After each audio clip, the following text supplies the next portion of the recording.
Morning. I'm not as active in jumping around as I normally am because my ribs are flaring quite badly, so excuse me if I'm a little bit flatter than I normally am and I'm not doing cartwheels like you probably expected all day yesterday for people coming up and presenting. So I'm Julian, I'm from Your Wealth Matters. Why am I here?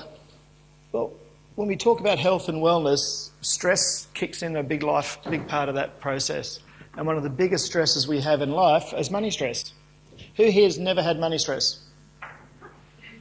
That's the same reaction I get everywhere I go. My job is I cure money stress. That's what I do. It's nice and simple. And if you can cure money stress, that takes a massive load out of your stress out of your body and your life and your work and everything that goes around that. So a little bit we're going to talk about today. We're going to talk about business owners as well. I saw there's a few business owners in the room.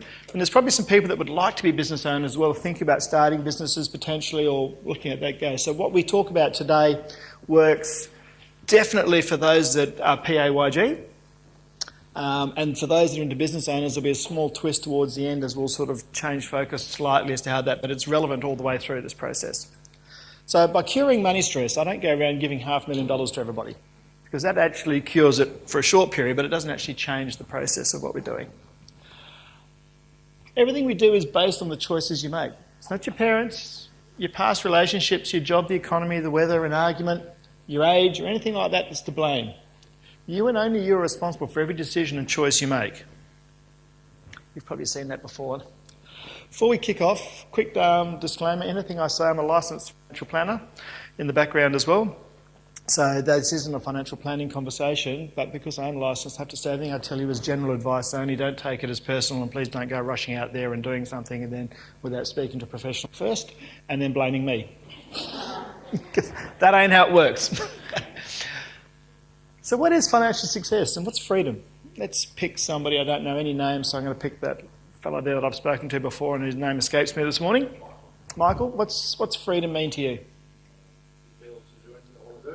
Yep. Cool. And how much do you reckon that would cost a month to be able to do that? If you could just have that amount coming in every single month without fail, how much would that be? 10 grand. 10 grand a month? Let's swing over this way somewhere and pick you. You. What's freedom to you? Being a creative myself. Yep. And how would you achieve that?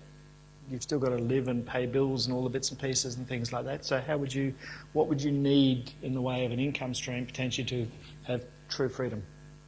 For me, I'm actually like simple now. So I was actually Yep.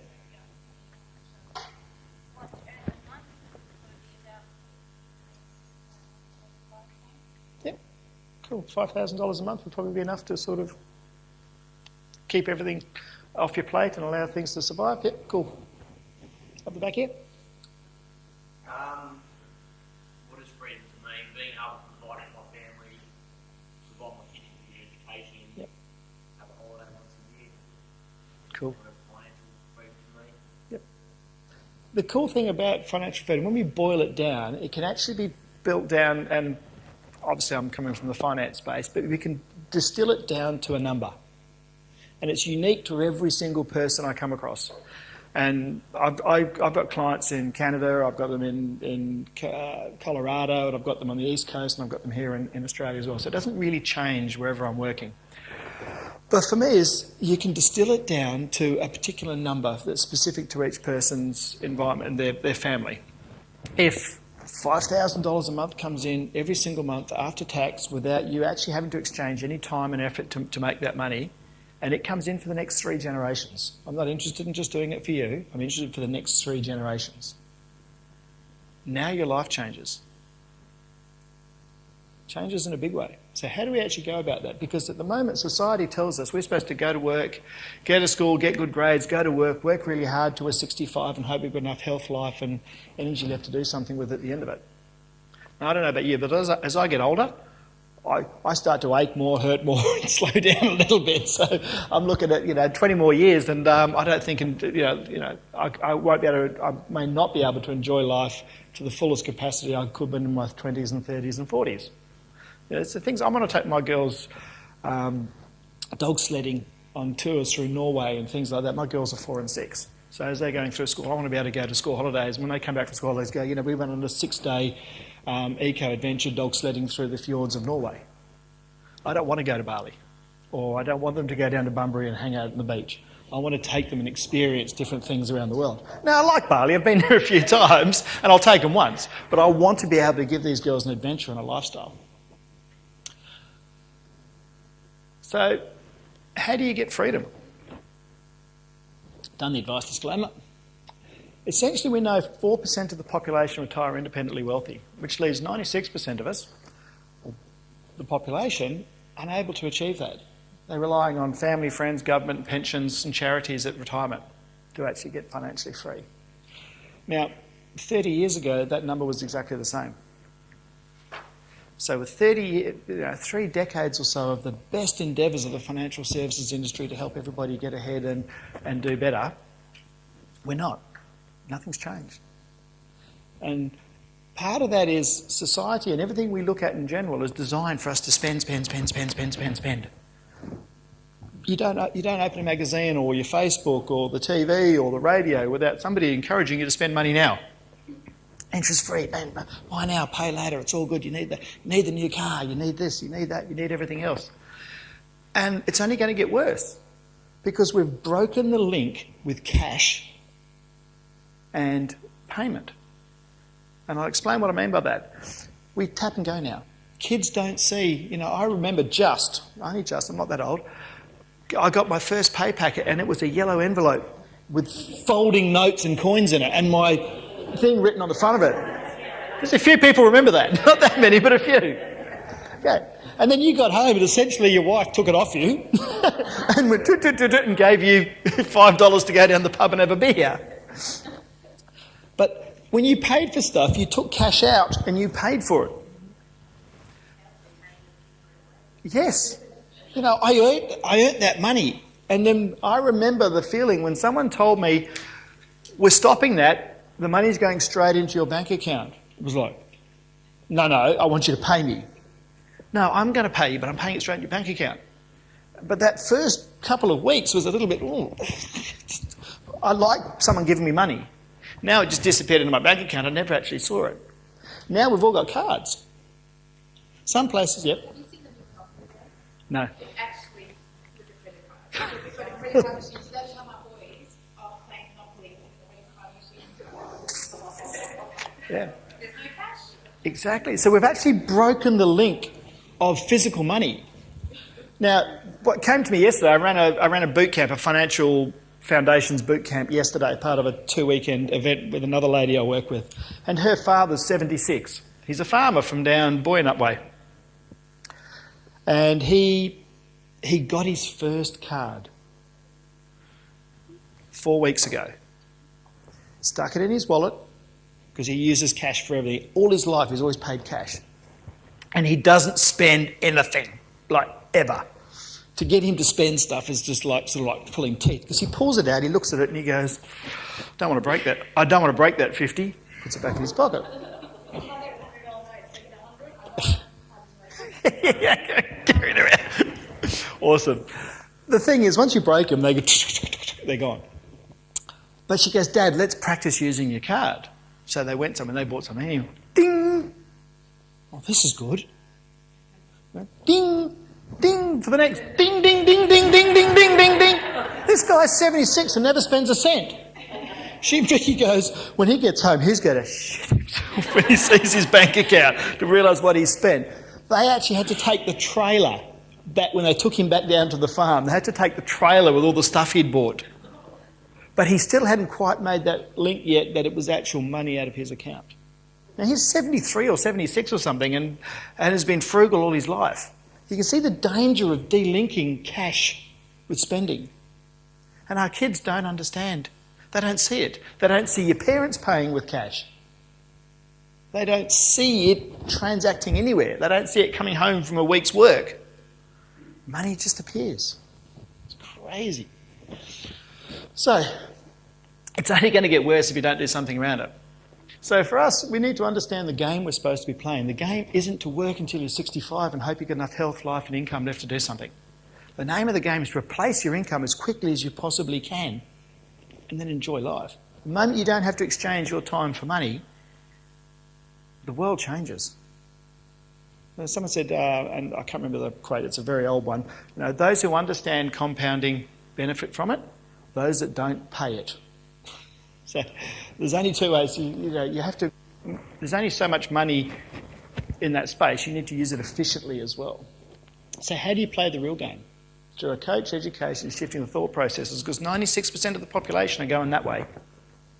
Only 4% are going that way. And you need to go that way. And the challenge of doing it yourself is everything you see, hear and read is pushing you that way. And that's great for society because what happens is you're buried under debt. So you're living in a fog of 7 days of just next weekend, let's get to the weekend. No one sits up and looks and goes, crap, I started at 20, I'm halfway to 65. People don't realise how you go, how far time's moving past you as you're going into that process. So we've talked about money and freedom, and it's the things money allows you the freedom to do rather than money itself. No one really wants money. It's a bit like mortgage brokers. Oh, you need a mortgage. No, they don't need a mortgage. They want the house. The mortgage is a necessary evil that goes with it. So we've got three types of freedom we talk about. We have freedom of money, choice and time. Trick is to break that relationship between time and money and stop trading your hours for dollars.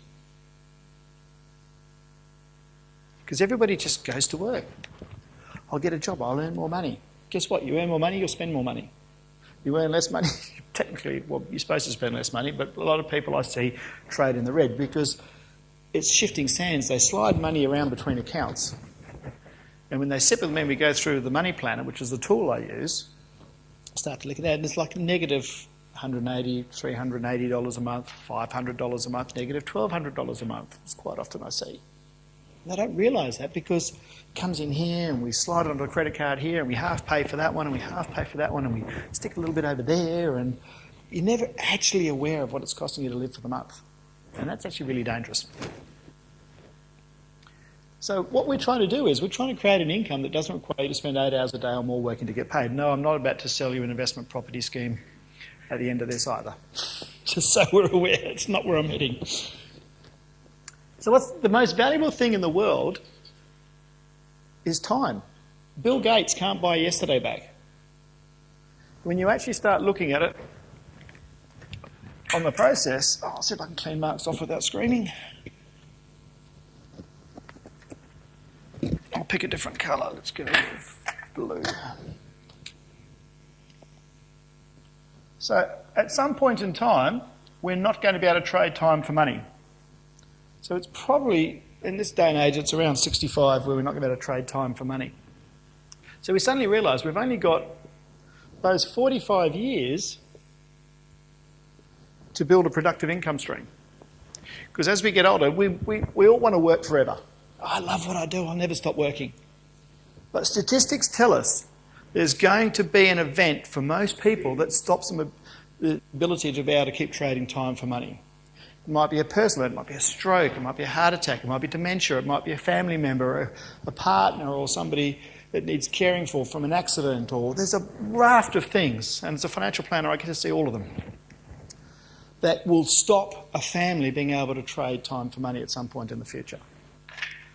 But we know it's going to happen at some point. So if we work on our theory that that's our life, our working life, do we want to spend all of that actually working?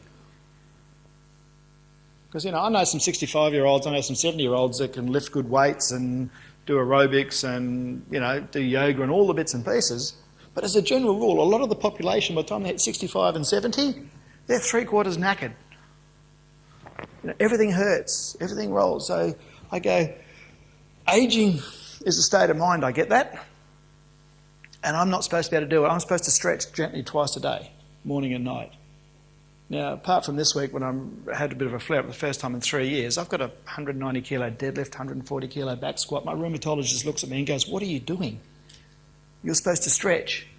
I had both my wrists operated on, part of the AS, I said, do you want to go back and do handstand push-ups again? He goes, you're not supposed to do handstands with AES. I go, so? I'm not supposed to sit on the floor either, but I do.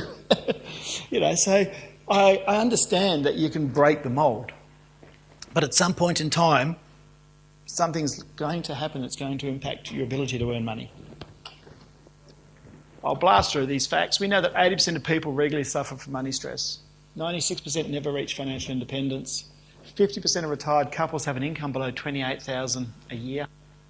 75% of retired couples run out of super within 5 years. We know women are in a worse off position than men by up to 43%. Self-employed are a financial disaster waiting to happen. I love working with business owners. I do. I transform their worlds on a regular basis.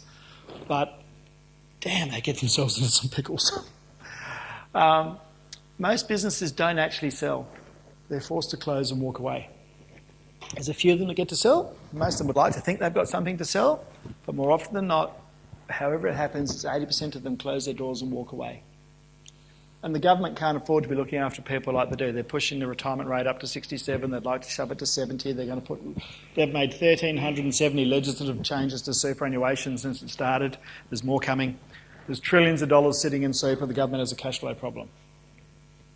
Look at all that super money over there. They're going to get their hands on it one way, shape. They're going to stop you getting your hands on it. They're going to start regulating it so you can't take lump sums out in bits and pieces. So super for us, we use it as a nice thing to pay your medical expenses in your 70s.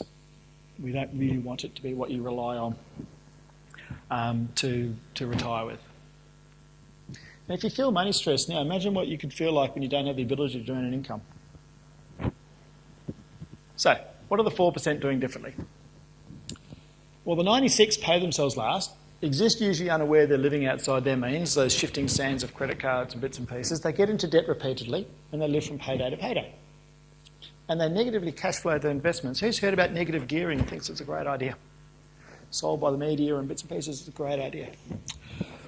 The cool thing about cash is you can take cash down to the grocery store and buy groceries with it.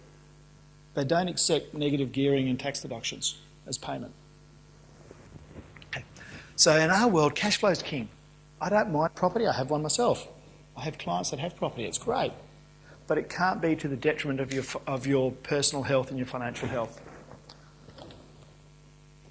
The 96 think that selling your time for money is a good plan. You can rely on the government to look after you and they won't change the rules.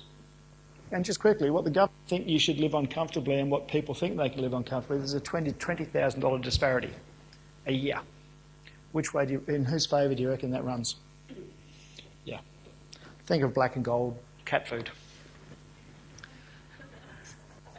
So the other 4%, they build a freedom generator and they learn to apply the 4 money principles. So as I said before, freedom's a number. And it's a number that allows us, when we work through, and it's not as high as most people think it is.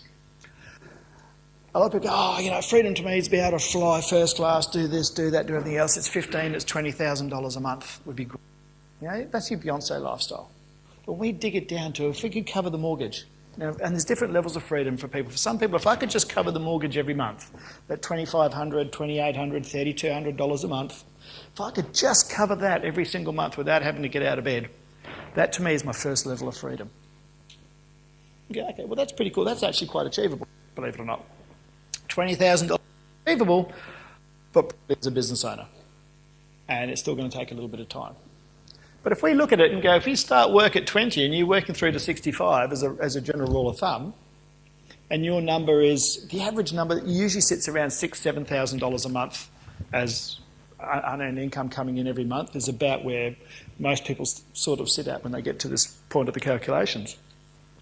So if we go, you're 40 years of age, 35, 40 years of age, and you're aiming for $6,000 a month in unearned income coming in, how close are you now? And I'm talking positive cash flow type income coming in every single month without fail. For a lot of people, it's zero. And in this instance, zero is not a good number. Because what it does is, you're halfway through your working life and we haven't actually achieved what it is we're setting out to achieve. Because we didn't know the game we should be playing. Because society, everyone tells us, just go to work, get good grades, get a job and just keep buying stuff and it'll all be cool. We touched on the Beyonce lifestyle. It's actually a whole lot less than what most people think it is. Once you start digging down, as I said, it's around that $6,000 a month. Sometimes it's $3,500, sometimes it's just a mortgage. And there's levels of freedom for everybody. So what do you need to do to actually do this? You need to pay yourself first. Who actually pays themselves first? Okay, are you paying today's self or the future self? Okay, because the future self is the one that's sitting up there at 65 going, hey, I'm starving up here. You're not looking after me. Oh, I can't survive at this level. So the money you earn today isn't all for today.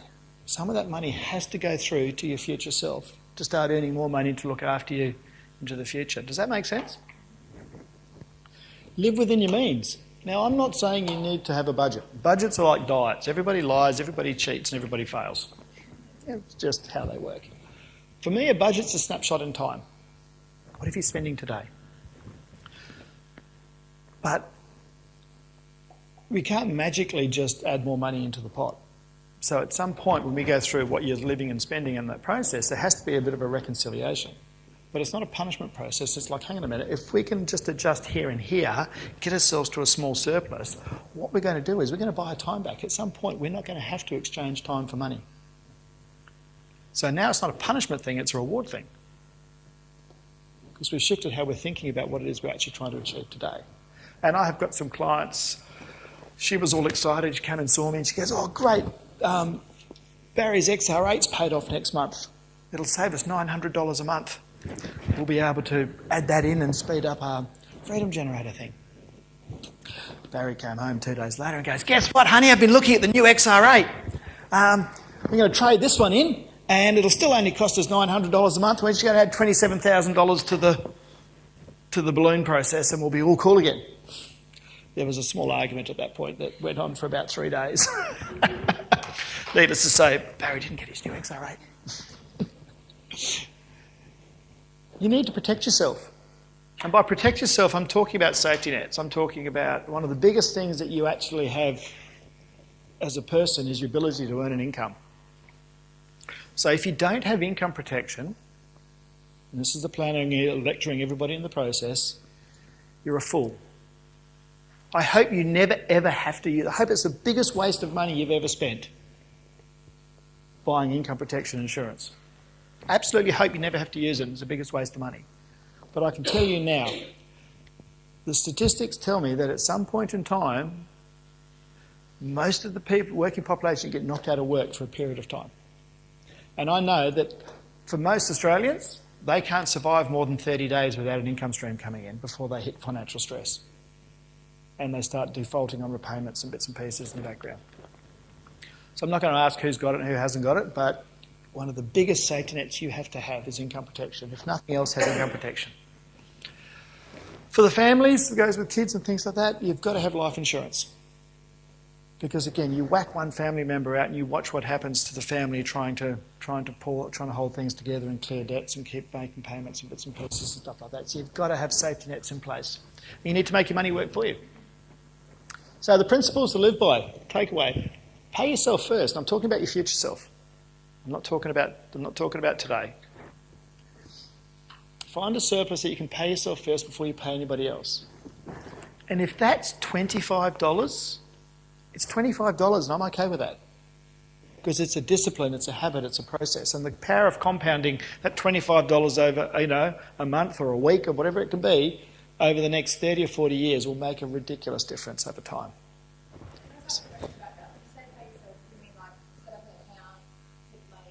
Yep, touch on account. Yes. Essentially, yes. So, yep. So I basically go, we have an online, so there's a couple of processes in the back of this which I'll touch on, but we'll do it now. So in my world, we structure up accounts. And then what we want to do is we want to have the pay yourself first account sitting out in like an ING online saver or something that's just a little bit more removed from your day-to-day banking systems. And we want that to go first. If you've got debts, consumer debts and lifestyle debts, I'm talking cars, TVs, personal loans, credit cards and things like that, then as a general rule of thumb, to be tweaked depending on the individual if it's under a coached environment, but as a general rule of thumb, 1/3 of your surplus that you found to pay yourself first goes into that account. 2/3 of it goes to debt reduction. Because when I look at the money planner, I see, it comes up with figures that like 45 to 60% of your take-home income goes to the banks and debt repayments every month. You go, wow, 45% of my take-home income goes to the banks and debt repayments. So the system will actually show us how that looks, but that's a pretty good average across hundreds of people we've done this with on that process. So yeah, we want tucked away in a little online account. It's a little bit harder to get to, and we want automated. If you have to manually transfer money across, it will screw up over time. Oh, I won't do it this week. I'll just hang on to this and stretch it for this bit, and I'll put it back in next month. Never happens. It's got to be an automated process. Live within your means, so choose where your money goes rather than wonder where it went. It amazes me no end that people will, and tell me on the time frame, Mark, because I'm probably going to blast this clean out. Once I start, it's very hard for me to get off this topic. It amazes me no end. People will go through their payslip and make sure their boss paid them every single cent they were in the overtime they were due for. And then it lands in their bank account. Death by 1,000 cuts, it just disappears everywhere. People pick up a subscription here, they start grabbing a new little coffee van, hammers up on their way to work, and they drop in there and grab a cold brew coffee or something like that on their way through, or whatever it is. I think you're all healthy, you don't drink coffees, but the concept works. The same thing. It'll be something that'll sneak in somewhere that'll tip up, and you'll start spending money here and there. And it's quite easy to have $3,000 or $4,000 or $5,000 a year sneak in to your spending habits. It's death by 1,000 cuts. Just these little things start to add up over time. Do you know where your money goes currently? Map it out thoroughly. Yes, I have a system and a process that does it. It's not that hard. Map it out. Check 3 months of all your statements, bits and pieces. Go back through 3 months with a line and a calculator, an Excel spreadsheet, or whatever you want to do. Map it out and understand where it goes. You'll be shocked more often than not. Then prioritise where it should go. And then automate that process. Protect yourself. Bad things happen to good people. They happen all the time.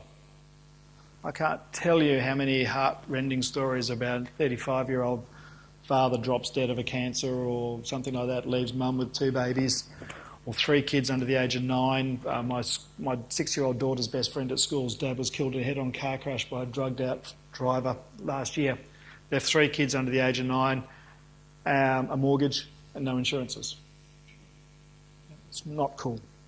I've got hundreds of stories like that. So build yourself a safety net. Work on clearing your debts. The coolest thing is if you don't have any debts, you need very little insurance.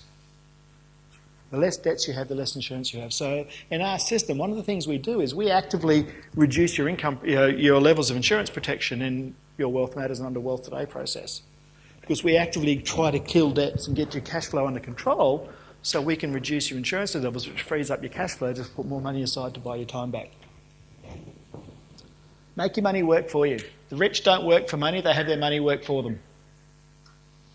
Compound interest is the 8th wonder of the world. We touched on that before. That's who said it. I knew it was somebody old.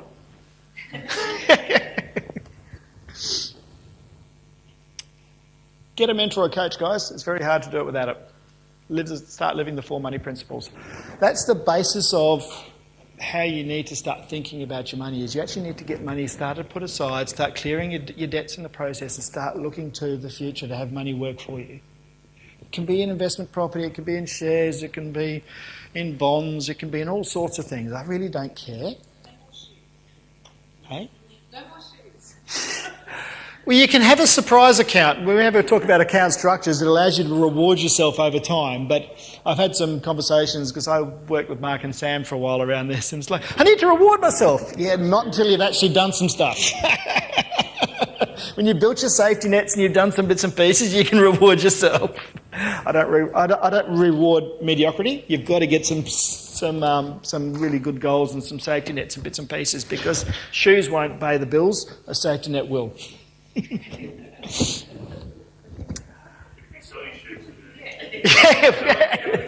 As long as you can sell them for more than you bought them for, I'm happy with it, because it's positive cash flow. If you're a business owner or an aspiring business owner in the room, if your personal financial freedom is not an intrinsic part of your business plan, you don't have a business plan. You have a job with usually twice the hours, 3 times the stress and half the income. So just think about that, because that's what most people, they go into business to, it's going to be great, and then they find themselves working twice as hard, 3 times the stress, and earning half as much because they pay everybody else first. So what we're going to do is we're going to give you some numbers to actually take away from this as a business owner, to be able to go put that into that framework and just go, oh, hang on a minute, this is a bit of a recalibration as to how my business should actually function. You need the crystal clarity to understand what the business needs to solve. So many business, and I've got businesses that turn over $25,000 a year to $24 million a year, and they all have similar processes and similar problems. Freedom lives outside of your business, and you are not your business. It can be gate to life, it can be sexy water, it can be anything. You are not your business. They need to be completely separate. And by separate, I'm talking bank accounts, I'm talking everything. Your business can never reach its full potential while you're financially dependent on it. So what do I mean by that?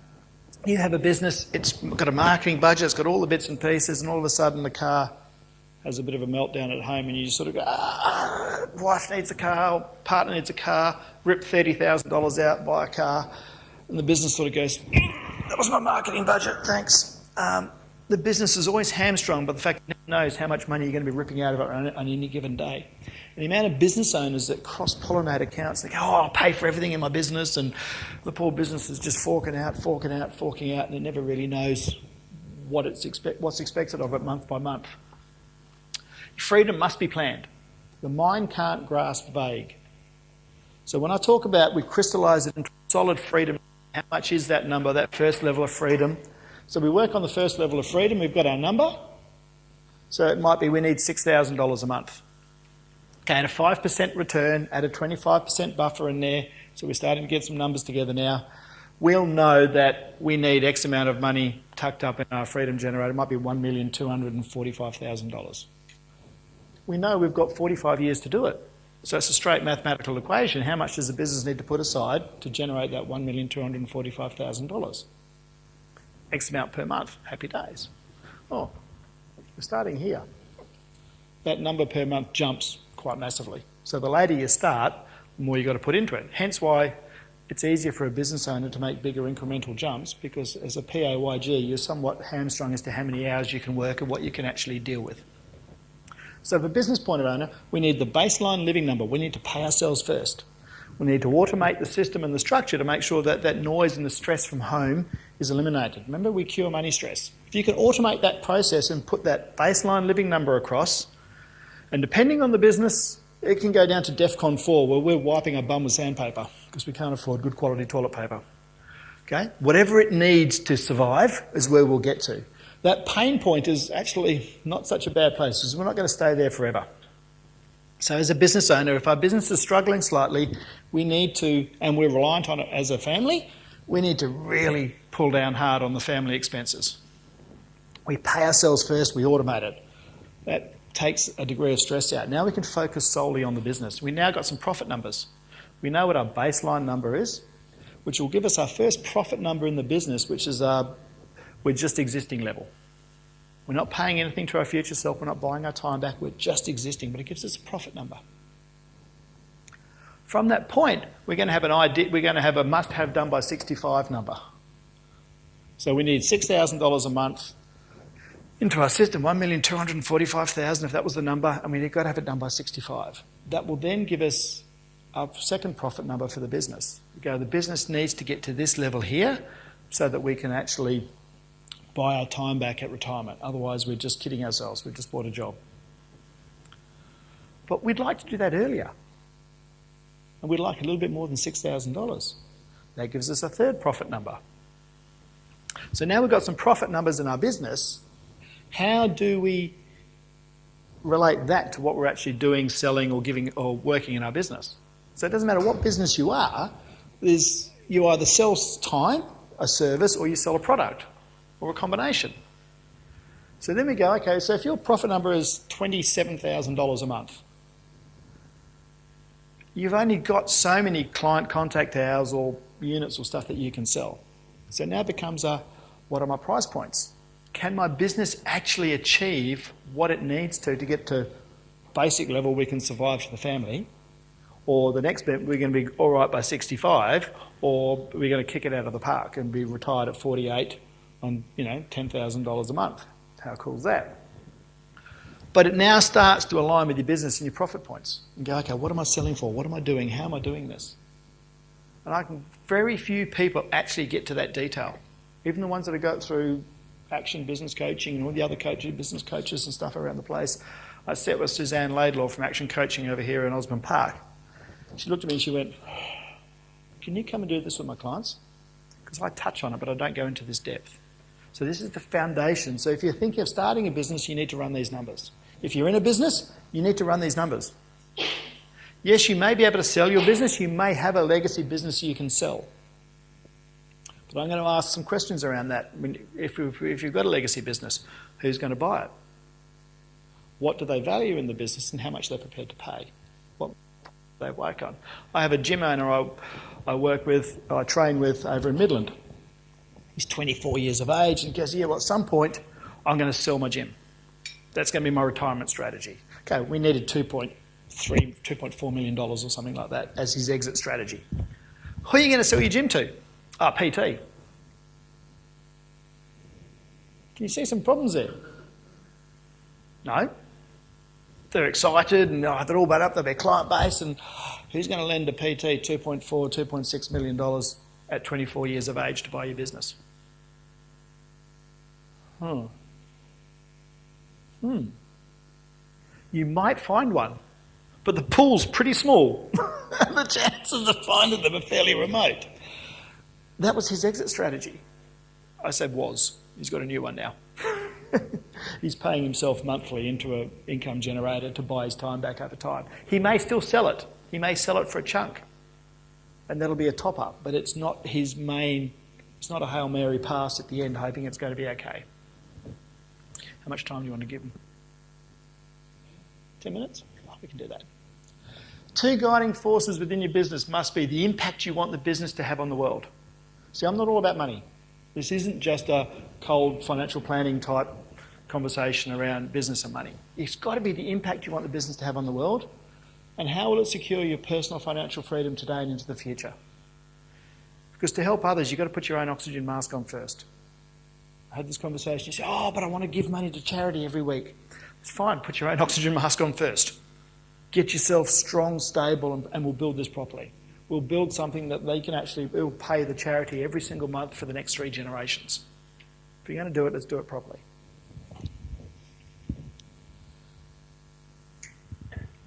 Core benefit of a freedom plan. Whilst working towards true financial freedom, the aim is to cure your day-to-day personal money stress. So we've got to do what we talked about in the first part, is actually understand where your money is going, start to allocate to different accounts, automate that process and live within your means. So I'm going to touch on how we do that just as at the end as Mark throws me off the stage. Joy? Yeah. Selling a business is very hard to sell, and it usually sells for a whole lot less than most people think they do. So the plan of just selling your business out on their retirement is fraught with problems. 80% of businesses close their doors and walk away with no saleable asset. Most business owners are 40% worse off at retirement if they stayed an employee. Why is that? Why are most business owners 40% worse off at retirement than if they'd stayed in a job? Yep. No one in super. So as much as super's a pain in the bum and it's not brilliant, it's actually dealt with on your behalf, automated. Remember the secret of automation? That's why. Those that can or do so realise are usually a lot less than they were expecting and planning on. And then often it's too late then to rethink the plan. It's really too important to leave, guys. And time frame tells us it's better to do it earlier rather than later.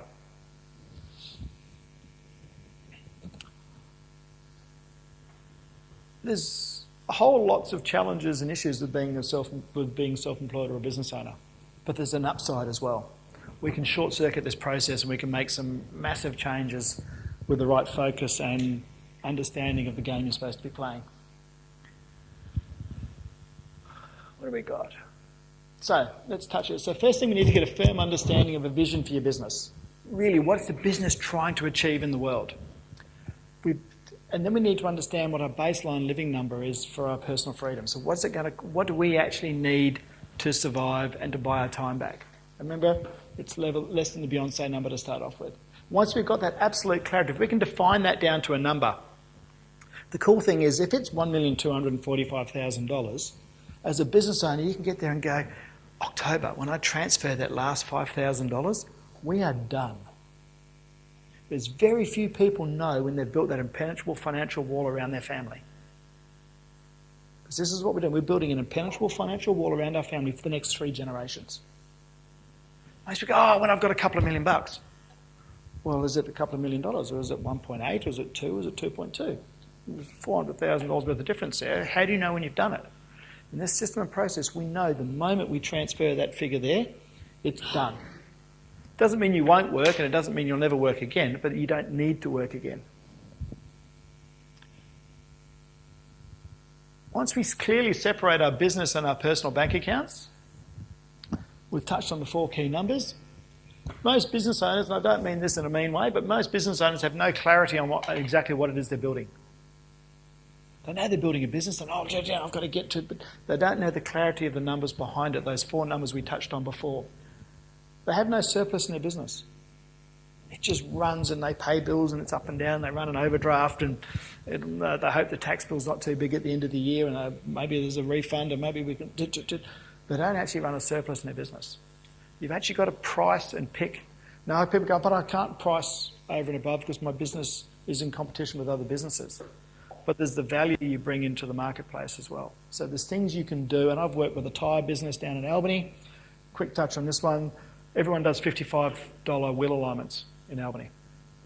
$55, that's all people will pay, and they're all doing them. All the roundabouts cause uneven tyre wear, nobody can fix it. Well, I can tell you, Kelvin can fix them. He's old school mechanic. They do the shims and the proper wheel alignments. They can fix wheel alignments in Albany. But I can only charge $55. I said to him, we sat down and we ran his numbers. We ran this whole process, we ran his numbers. So you need to charge $125 for a wheel alignment. I can't, only $55. I said, you can. First thing you do is we put a sign up saying we fix $55 wheel alignments. We don't go into competition and race to the bottom. He's now charging between $100 and $135 for wheel alignments and nobody's complaining. And he's run off his feet doing wheel alignments. It's the value you bring to the marketplace and how you promote and project that value that's important. No structure. By no structure, I mean no actual structure of understanding what your profit numbers are and how you structure up your accounts and you automate the process of your accounts and stuff in the background. And by no management, I don't mean that again in about you don't know how to manage a business, but understanding the profit targets and the goals we're aiming for and actively shifting and adjusting your business to line those targets up with. Well, there's always two competing forces that work in a business. There's your vision, where you would love the business to go, what you'd love it to do, and your personal financial needs.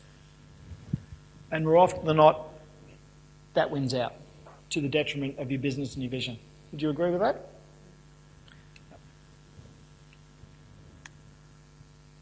So you need to work through your circumstance and discover your freedom number. Yes, I've got a tool for it. You don't need my tool to do it. You can do it yourself. So this is the stuff you're going to take away with. You need to work out your baseline living number. You need to work out where you are today, what you're spending on a monthly basis, and then what you need to spend on a monthly basis. Because what you are and what you need are 2 different figures. Then you need to understand where you're aiming to get to. So if that baseline, that second figure you get to, which is a little bit less hopefully, if that's what you actually need, if that could come in every single month, that's your first point of freedom, you've bought your time back. Now you may have a different freedom number, which is I just want to pay my mortgage, or I just want to pay the car fees or school fees or car payment or something. It's entirely personal. So, but what you're aiming to get to and when it must be built by. So is that 65? It's got to be built by 65. So how many years have you got? Because it's going to tell you how that is, how much you need to be putting aside. And then when would it be nice to be, if you could knock it out of the park, when would it be nice to be built by? So freedom number, how much income to buy your time back? Baseline number, how much to be okay every week, which gives you your first profit goal for your business and your ultimate profit goal for your business. So the reason we work on profit goals is I don't care what your business expenses are, but if we go through a process, trim them up too, because there's usually some unneeded expenses floating around in your business as well. If they're in your personal world, they're definitely in your business world. And then your ultimate profit goal to knock it out of the park a little bit earlier. Any questions around those numbers? Because this is probably the bit that actually is the value for you to take away out of this process. Any questions at all?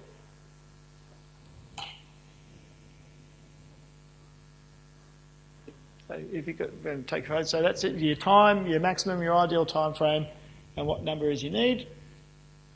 Freedom, when I say freedom lies outside of your business, businesses are inherently dangerous. You can set up family trusts and companies and all the bits and pieces to try to protect your assets. Yep. But smart lawyers and people suing and sort of not taking responsibility for their own garbage usually means business owners are quite at risk. And yes, you've got insurances and bits and pieces in the playground. You want to build something, your income freedom generated needs to live outside of your business. Again, no advice, because this is a general advice only, but look at imputation bonds if you're a business owner. An imputation bond sits outside of bankruptcy, creditor protection, and wills and estate planning. So you can put money into a bond. It's a vehicle like superannuation. You can change the investments to bits and pieces. But if you're trying to hide money because your business is going down the tube, they'll pull it back.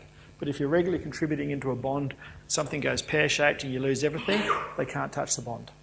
It's part of the life insurance policy. So just that there is a hugely valuable little nugget to hang on to. So again, general advice, yep. It's better to set up a trust for a trust for people who suspect business. General advice space only, but it really depends on what it is you're trying to achieve, what are you trying to protect, and how many, the size of the business, the size of the family, relations, who you're distributing money through and to. So it's probably an accountant type conversation, that one, but it's way too many variables to throw in. But where you start and where you finish are two different points again. So you may start and work through a bit of a process and end up with a company and trusts and bits and pieces. There's some really cool ways to shift money around and dividends around between bucket companies and trusts and family trusts and stuff.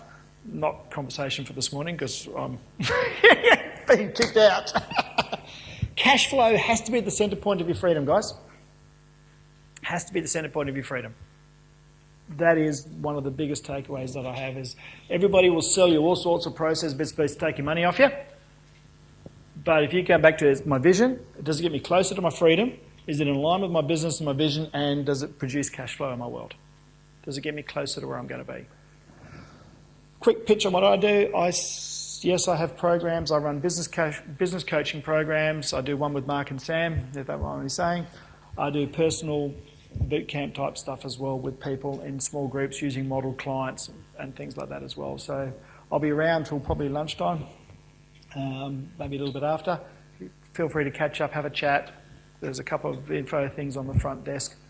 I hope you found it really valuable, guys, and I enjoyed coming here on a Sunday morning. Background.